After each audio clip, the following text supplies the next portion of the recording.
Good afternoon and welcome to the Midday News. Here's what we have in the bulletin. Regional leader renews call for death penalty to address rising crime. Jamaica Chamber of Commerce reports fall in both business and consumer confidence. And later in sports, under 20 reggae girls on spot at CONCACAF Championship. Thank you for joining us. I'm Shane Masters and here are the details. A call this afternoon for CARICOM to reinstitute the death penalty. It comes from Prime Minister of St. Vincent and the Grenadines, Dr. Ralph Gonsalves, at the Regional Crime Summit, which is underway in Trinidad. More in this report. With the region dealing with an increase in violent crimes, including murders, the death penalty is once again being touted as a measure that will help the region in controlling the murder rate. There have been numerous measures implemented within CARICOM to address the homicide rate, including updated laws with longer prison sentences, but those have not borne fruit. But CARICOM leaders have agreed that those measures are not an effective deterrent. It's why St. Vincent and the Grenadines Prime Minister, Dr. Ralph Gonsalves, is reiterating calls for the death penalty. I'm a Roman Catholic. The Catholic Church preaches that we shouldn't have the death penalty. And my mother was a Catholic, Legion of Mary. She taught me that we mustn't have the death penalty. I happen to think that both my mother and the Pope are wrong. For crimes, for murder, other than a crime of passion, you should get the death penalty. Dr. Gonsalves dismissed the possible repercussions from European countries. I am satisfied, being as a legal practitioner for many years, that most of the people who do killing, they are cowards. Never mind this macho thing which you see they may present. They're absolute cowards. Judges across the region as well were not spared of the wrath of Dr. Gonsalves. Too many of our judges and our magistrates are too soft. Sometimes you get the impression that some magistrates, depending on who is the lawyer, their people seem to get a better treatment, their clients. Everybody talks about this, but they talk about it behind closed doors. You don't hear it from a prime minister. Well, let us begin to talk about these things too. All of these matters touch and concern how we are going to address this question. He also called for drastic changes in how bail is granted within the region. How can you go and give up somebody who is charged for murder bail? Let's be serious. How can you do that? I saw in the numbers from the Bahamas. Where those judges live? On Mars? The Regional Crime Summit is being held under the theme, Violence as a Public Health Issue, the Crime Challenge. Consumer and business confidence have dipped for the first quarter of the year. The findings were released this morning. Jamila Maitland reports. Researcher Don Anderson, in delivering the latest findings on the Jamaica Chamber of Commerce's first quarter business and consumer confidence indices, described as unusual the dip in both consumer and business confidence. Mr. Anderson says the confidence level, which peaked in the last quarter of 2022, has begun to slip. What has the first quarter actually shown up in terms of our data? So let's get the kind of glossy and fussy charts out of the way first of all. And here we are now to the first piece of data. We find that consumer confidence fell by approximately 2.7 percentage points in the first quarter of 2023 compared to the fourth quarter of 2022. So what we have, therefore, is a reversal of the gradual growth and improvement and increase in the consumer confidence. He states that businesses and consumers point to crime as being a major factor and are not bullish on the economic prospects. There is a conservative approach being taken to the point where people aren't overly optimistic, neither the businesses nor the consumers. In fact, they're less optimistic about things going forward in 2023 than they were at the start of 2022. It is easy to understand. It is logical coming out of a COVID year that as the situation began to ease, people were very optimistic about things going forward. Now that COVID is behind us, and maybe if you wish a reality check, businesses and consumers are not as confident going forward as they were at the start of 2022. Jamila Maitland, TV News. More than 1,900 housing solutions will be built in Manchester under the Housing Opportunity Production and Employment Hope program. This as the government moves to reduce illegal settlements in Jamaica, Sandy Williams reports. Illegal settlements have been a long-standing issue in Jamaica. Prime Minister Andrew Holness believes it's because of a lack of affordable housing.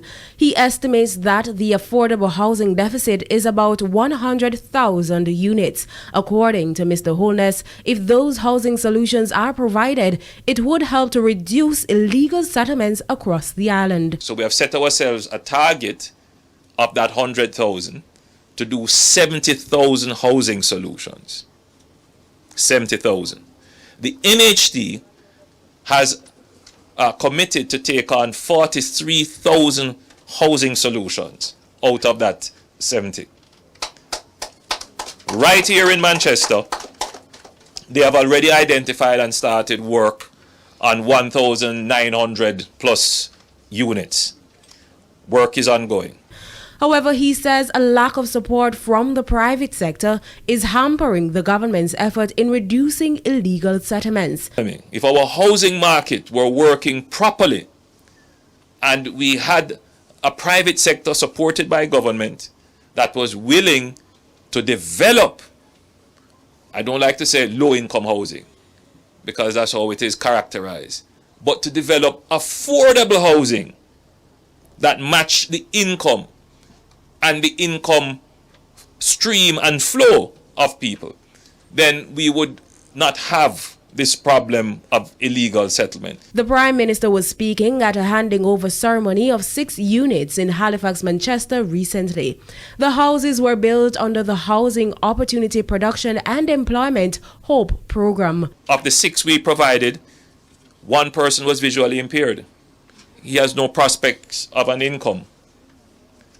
We provided a house for persons who would be considered senior citizens.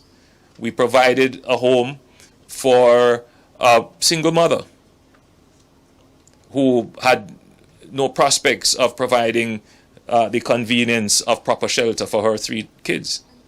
So we are providing those who really need the benefit with full subsidy. Sometimes I volunteers when teachers are off or if not feeling well, and then I will just do a little here to get a little income. So right now I couldn't find myself saying I'm buy a bag of cements or to buy blocks, etc.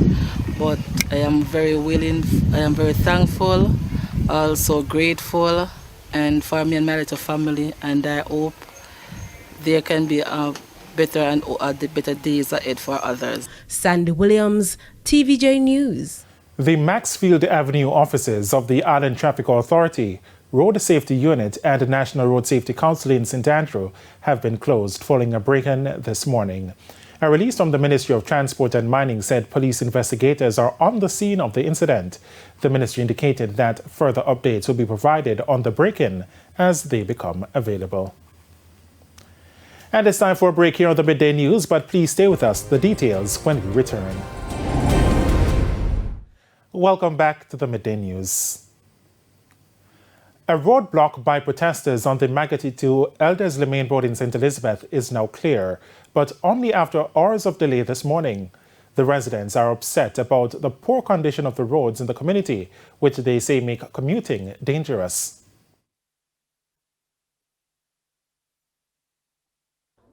I'm a taxi driver on this road here for many years. And I've been driving taxi on this road. It's the same condition. Now it get worse. It used to be single lane and now it's impossible. So we got you. Where the vehicle nearly turn over here, so. And we have to dig stone and a pack it on a daily basis. Just to pass through. The road has been in a deplorable condition for the past over 4 years. We have been having to deal with this. And it is full time that somebody does something about this road. It cannot continue like this. We are scared. I have to drive on this road, and when I am negotiating these areas. I have to be very careful. No two vehicles can pass at the same time. In addition to the poor road surface, there are breakaways in several sections. They say they are tired of promises and want action. If measurement could have fixed road, we would have one of the best road in Jamaica right now. Tell me, I tell you. Every day you see a different man come measure. So where does that reason to? So you tired of that now? Tired of that, man. Tired of that. And something need to be done. And we are telling Mr. Ochi. And Mr. Wallace would have want this to reach to you, sir. While Member of Parliament for the St. Elizabeth Northwestern J.C. Hutchinson did not show, caretaker councillor for the Ipswich Division Clinton Samuel says he was representing the MP. To represent him and say that the work will soon start. The contractor get in touch with us and he will be coming anytime now. Like today. Anytime now. Like today. Can be today. Anytime now. We can't go off an ultimatum. After hours of delays, the blockade was cleared after promises that the process for the work to begin would be fast-tracked. The National Water Commission, NWC, is expecting to see more financial gains in coming months as new cost-saving measures are being implemented. The update was given at a recent water project commissioning in St. Mary. In March, Prime Minister Andrew Holness announced that the NWC's finances had turned around from over $2.1 billion in losses in 2021-2022 to reflect profits of $2.7 billion in January 2023. At a recent water tank commissioning in St. Mary, Minister without portfolio in the Ministry of Economic Growth and Job Creation, Matthew Samuda, outlined measures that should further enhance that positive turnaround. Last year, November, we signed a contract with a company to put in place a 45 megawatt floating solar system at the Mona Reservoir. This will benefit the NWC to the tune of $1 billion annually. That project is slated to start in June of this year. That, he says, is an 8% savings on energy cost for the entity. It's the most recent in a series of improvements in the operations of the NWC. In 2016, a pilot non-revenue water project was launched in Kingston and St. Andrew that reduced losses through leakages and theft from some 70% to approximately 30%. This year, the National Water Commission will commence the national rollout of its non-revenue water project. That will obviously include St. Mary. Mr. Samuda was speaking at the commissioning of a 100,000-gallon water storage tank in Sandside, Trinity Heights, St. Mary. The $22 million Jamaican investment is expected to provide a constant water supply to hundreds of residents. We used to get water one time a week, sometimes two. It used to come on Tuesdays and I think Fridays. And then sometimes, maybe if we have 2 weeks, we don't get any water. The tank that has been commissioned, I think, is a wonderful thing. That's something that has been longing for years to come, and I think it is a good move. Over the past 2 years, St. Mary has seen about a dozen water projects, including the Castleton distribution line, as well as projects in Islington, Marley, Barclaytown, and Fellowship Hall. We have been investing in the people of St. Mary, and as much as I agree with Mayor Carreri, that investment has taken too long to get to that point. And the truth is, I wish the list wasn't 12, I wish it was 120. But you have my commitment that with the list provided to me, certainly by your political representatives, we will be working with the NWC to provide them with the resources necessary to make sure that the next time I'm here, I'm able to reel off maybe 10 or 12 more. Hal Shane Burke reporting for TVJ News. And it's time for the Business Minute. Economist Dr. Adrian Stokes says the Bank of Jamaica has to look carefully at how it adjusts interest rates in the short to medium term. Dr. Stokes says while it is good that inflation has fallen to the upper limit of the central bank's 4 to 6% target range, the country needs to look at balancing the economic growth dynamic and possibly easing monetary policy. It has added to pressure for interest rates, local interest rates, to move upwards. This situation, I don't believe, is ideal given the macroeconomic conditions in Jamaica. And I would suggest that in the coming quarters, we will begin to see a slowdown in economic growth in Jamaica. And the risk is that the transmission mechanism of higher interest rates to the rest of the economy will start to set in at the time when the economy is slowing organically. We do expect inflation to continue to fall, but the bigger issue for Jamaica is slow economic growth. On Monday, the Statistical Institute of Jamaica said the cost of goods for the 12 months to March rose by 6.2%, the lowest since August 2021. More states are joining the effort to break up Google's digital advertising business. On Monday, 9 more states joined the federal government's antitrust lawsuit against the tech giant. The Justice Department accuses Google of illegally monopolizing the digital advertising market by gobbling up rivals. The DOJ says Google does this through anti-competitive mergers and bullying publishers and advertisers into using the company's proprietary products. The lawsuit was filed earlier this year. Google is fighting the suit and has said the complaint attempts to pick winners and losers in a highly competitive market. And that's it for the Business Minute. I'm Hal Shane Burke. And here's Sandy Williams with the top regional and international stories. In the region, the Belize Coast Guard say they have successfully rescued 7 people 3 miles from the Sartanija village in the Carisol district after their vessel began sinking on Sunday. They say several employees from the Crimson Inn in Chanox village were on board the vessel heading to San Pedro when it began taking in water. However, the boat captain managed to send a distress call to the Belize Coast Guard, who later found the vessel submerged. 2 people were discovered near the vessel and 5 others drifting on an icebox. On the international scene, in the U.S., a white homeowner accused of shooting a black teenage boy who went to the wrong house in Kansas City will face 2 felony charges. 16-year-old Ralph Yard was shot in the head on Thursday after he knocked on the wrong door to collect his siblings. The defendant, Andrew D. Lester, is charged with the Class A felony of assault in the first degree. The defendant is charged with armed criminal action.